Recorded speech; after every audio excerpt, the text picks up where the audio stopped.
Doctor ਜਿਹੜੇ Anthony ਫੌਚੀ ਆ ਉਹਨਾਂ ਦੀ ਹੀਅਰਿੰਗ ਸੀਗੀ।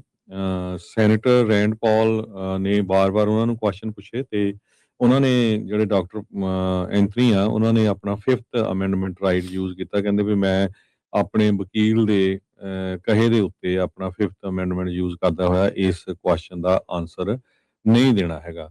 ਓਪਨਿੰਗ ਸਟੇਟਮੈਂਟ ਦੇ ਵਿੱਚ ਸੈਨੇਟ ਹੋਮਲੈਂਡ ਸਿਕਿਉਰਿਟੀ ਤੇ ਗਵਰਨਮੈਂਟ ਅਫੇਅਰਸ ਕਮੇਟੀ ਦੇ ਸਾਹਮਣੇ ਡਾਕਟਰ ਫੌਚੀ ਨੇ ਇਹ ਕਿਹਾ ਵੀ ਰੈਂਡ ਪਾਲ ਜੋ ਸੈਨੇਟਰ ਹੈਗੇ ਆ ਉਹ ਉਹਨਾਂ ਦਾ obsession ਆ ਵੀ ਮੇਰੀ ਜਿਹੜੀ ਆ ਪ੍ਰੋਸੀਕਿਊਸ਼ਨ ਹੋਵੇ।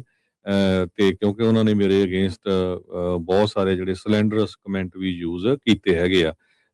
ਤੇ ਉਹਨਾਂ ਦਾ ਜਿਹੜਾ ਪਬਲਿਕਲੀ ਡਾਕਟਰ ਦਾ ਜਿਹੜਾ ਪਰਸਨਲ ਜਰਨਲ ਸੀ ਉਸ ਨੂੰ ਵੀ ਰਿਲੀਜ਼ ਕੀਤਾ ਹੈਗਾ ਆ।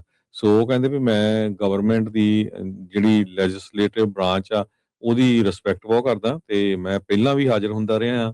ਪਰ ਜਿਸ ਬੰਦੇ ਨੇ ਪਹਿਲਾਂ ਹੀ ਮੇਰੇ ਅਗੇਂਸਟ ਇਹ ਜਿਹੜੇ ਵਿਚਾਰ ਬਣਾਏ ਹੋਏ ਹੋਣ ਤੇ ਮੈਂ ਫਿਰ ਉਸ ਕਰਕੇ ਆਪਣਾ ਜਿਹੜਾ ਆ right under the 5th amendment of the constitution ਉਸ ਨੂੰ ਯੂਜ਼ ਕਰਨ ਜਾ ਰਹੇ ਆ ਤੇ ਤੁਹਾਡੇ ਕਿਸੇ ਵੀ ਕੁਐਸਚਨ ਦਾ ਮੈਂ ਆਨਸਰ ਨਹੀਂ ਦਊਂਗਾ। ਉਹਨਾਂ ਨੇ ਇਹ ਕਿਹਾ ਮੈਂ 40 ਸਾਲ ਸਰਵ ਕੀਤਾ as a director of National Institute of Allergy and Infectious Diseases. ਤੇ ਮੈਂ ਕਾਂਗਰਸ ਕਮੇਟੀ ਦੇ ਸਾਹਮਣੇ ਘੱਟੋ ਘੱਟ 200 ਵਾਰੀ ਜਿਹੜਾ ਪੇਸ਼ ਹੋ ਚੁੱਕਾ ਹੈਗਾ ਆ। ਤੇ ਮੈਂ ਜਿਹੜਾ ਲੈਜੀਟੀਮੇਟ ਕਾਂਗਰੈਸ਼ਨਲ ਓਵਰਸਾਈਟ ਹੈਗਾ ਆ ਉਹਦੀ ਜਿਹੜੀ ਰਿਸਪੈਕਟ ਕਰਦਾ ਹੈਗਾ ਆ। ਜਿਹੜੇ ਰੈਂਡ ਪਾਲ ਆ ਸੈਨੇਟਰ ਉਹਨਾਂ ਨੇ ਪਹਿਲੇ ਕਿਹਾ ਸੀ ਵੀ ਜੇ ਡਾਕਟਰ ਪੌਸ਼ੀ ਨੇ ਆਪਣਾ 5th ਅਮੈਂਡਮੈਂਟ ਜਿਹੜਾ ਯੂਜ਼ ਕੀਤਾ ਇਹ ਬਹੁਤ ਜ਼ਿਆਦਾ ਜਿਹੜਾ ਆ ਡਿਸਪੁਆਇੰਟਿੰਗ ਹੋਊਗਾ ਜੇ ਉਹਨਾਂ ਨੇ ਇਨਵੋਕ ਕੀਤਾ ਜਿਹੜਾ 5th ਅਮੈਂਡਮੈਂਟ ਪ੍ਰਿਵਿਲੇਜ ਜਿਹੜਾ ਉਹਨਾਂ ਦੇ ਕੋਲ ਹੈਗਾ ਆ।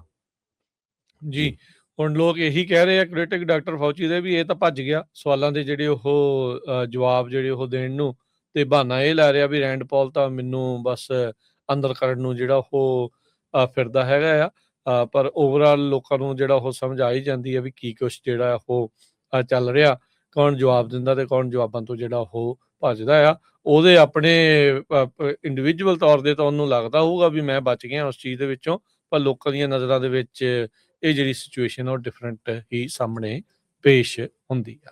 ਡਾਕਟਰ ਜਿਹੜੇ ਐਂਥਨੀ ਫੌਚੀ ਆ ਉਹਨਾਂ ਦੀ ਹੀਅਰਿੰਗ ਸੀਗੀ।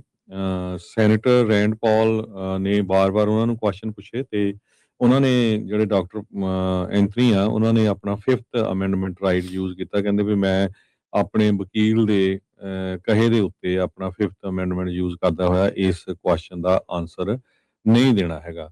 ਓਪਨਿੰਗ ਸਟੇਟਮੈਂਟ ਦੇ ਵਿੱਚ ਸੈਨੇਟ ਹੋਮਲੈਂਡ ਸਿਕਿਉਰਿਟੀ ਤੇ ਗਵਰਨਮੈਂਟ ਅਫੇਅਰਸ ਕਮੇਟੀ ਦੇ ਸਾਹਮਣੇ ਡਾਕਟਰ ਫੌਚੀ ਨੇ ਇਹ ਕਿਹਾ ਵੀ ਰੈਂਡ ਪਾਲ ਜੋ ਸੈਨੇਟਰ ਹੈਗੇ ਆ ਉਹ ਉਹਨਾਂ ਦਾ obsession ਆ ਵੀ ਮੇਰੀ ਜਿਹੜੀ ਆ ਪ੍ਰੋਸੀਕਿਊਸ਼ਨ ਹੋਵੇ। ਤੇ ਕਿਉਂਕਿ ਉਹਨਾਂ ਨੇ ਮੇਰੇ ਅਗੇਂਸਟ ਬਹੁਤ ਸਾਰੇ ਜਿਹੜੇ ਸਲੈਂਡਰਸ ਕਮੈਂਟ ਵੀ ਯੂਜ਼ ਕੀਤੇ ਹੈਗੇ ਆ। ਤੇ ਉਹਨਾਂ ਦਾ ਜਿਹੜਾ ਪਬਲਿਕਲੀ ਡਾਕਟਰ ਦਾ ਜਿਹੜਾ ਪਰਸਨਲ ਜਰਨਲ ਸੀ ਉਸ ਨੂੰ ਵੀ ਰਿਲੀਜ਼ ਕੀਤਾ ਹੈਗਾ ਆ। ਸੋ ਉਹ ਕਹਿੰਦੇ ਵੀ ਮੈਂ ਗਵਰਨਮੈਂਟ ਦੀ ਜਿਹੜੀ ਲੈਜਿਸਲੇਟਿਵ ਬ੍ਰਾਂਚ ਆ ਉਹਦੀ ਰਿਸਪੈਕਟ ਬਹੁਤ ਕਰਦਾ ਤੇ ਮੈਂ ਪਹਿਲਾਂ ਵੀ ਹਾਜ਼ਰ ਹੁੰਦਾ ਰਿਹਾ ਹਾਂ। ਪਰ ਜਿਸ ਬੰਦੇ ਨੇ ਪਹਿਲਾਂ ਹੀ ਮੇਰੇ ਅਗੇਂਸਟ ਇਹ ਜਿਹੜੇ ਵਿਚਾਰ ਬਣਾਏ ਹੋਏ ਹੋਣ ਤੇ ਮੈਂ ਫਿਰ ਉਸ ਕਰਕੇ ਆਪਣਾ ਜਿਹੜਾ ਆ right under the 5th amendment of the constitution ਉਸ ਨੂੰ ਯੂਜ਼ ਕਰਨ ਜਾ ਰਹੇ ਆ ਤੇ ਤੁਹਾਡੇ ਕਿਸੇ ਵੀ ਕੁਐਸਚਨ ਦਾ ਮੈਂ ਆਨਸਰ ਨਹੀਂ ਦਊਂਗਾ। ਉਹਨਾਂ ਨੇ ਇਹ ਕਿਹਾ ਮੈਂ 40 ਸਾਲ ਸਰਵ ਕੀਤਾ as a director of National Institute of Allergy and Infectious dishes.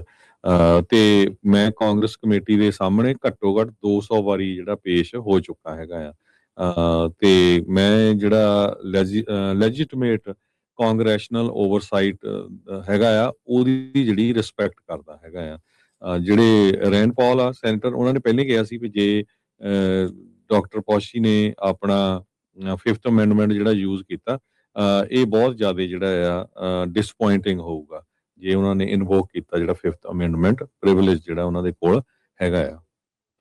ਜੀ ਹੁਣ ਲੋਕ ਇਹੀ ਕਹਿ ਰਹੇ ਆ ਕ੍ਰਿਟਿਕ ਡਾਕਟਰ ਫੌਚੀ ਦੇ ਵੀ ਇਹ ਤਾਂ ਭੱਜ ਗਿਆ ਸਵਾਲਾਂ ਦੇ ਜਿਹੜੇ ਉਹ ਜਵਾਬ ਜਿਹੜੇ ਉਹ ਦੇਣ ਨੂੰ, ਤੇ ਬਹਾਨਾ ਇਹ ਲੈ ਰਿਹਾ ਵੀ ਰੈਂਡ ਪਾਲ ਤਾਂ ਮੈਨੂੰ ਬਸ ਅੰਦਰ ਕਰਨ ਨੂੰ ਜਿਹੜਾ ਉਹ ਫਿਰਦਾ ਹੈਗਾ ਆ। ਪਰ ਓਵਰਆਲ ਲੋਕਾਂ ਨੂੰ ਜਿਹੜਾ ਉਹ ਸਮਝ ਆ ਹੀ ਜਾਂਦੀ ਹੈ ਵੀ ਕੀ ਕੁਛ ਜਿਹੜਾ ਉਹ ਚੱਲ ਰਿਹਾ, ਕੌਣ ਜਵਾਬ ਦਿੰਦਾ ਤੇ ਕੌਣ ਜਵਾਬਾਂ ਤੋਂ ਜਿਹੜਾ ਉਹ ਭੱਜਦਾ ਆ, ਉਹਦੇ ਆਪਣੇ ਇੰਡੀਵਿਜੂਅਲ ਤੌਰ 'ਤੇ ਤਾਂ ਉਹਨੂੰ ਲੱਗਦਾ ਹੋਊਗਾ ਵੀ ਮੈਂ ਬਚ ਗਿਆ ਉਸ ਚੀਜ਼ ਦੇ ਵਿੱਚੋਂ, ਪਰ ਲੋਕਾਂ ਦੀਆਂ ਨਜ਼ਰਾਂ ਦੇ ਵਿੱਚ ਇਹ ਜਿਹੜੀ ਸਿਚੁਏਸ਼ਨ ਉਹ ਡਿਫਰੈਂਟ ਹੀ ਸਾਹਮਣੇ ਪੇਸ਼ ਹੁੰਦੀ ਆ।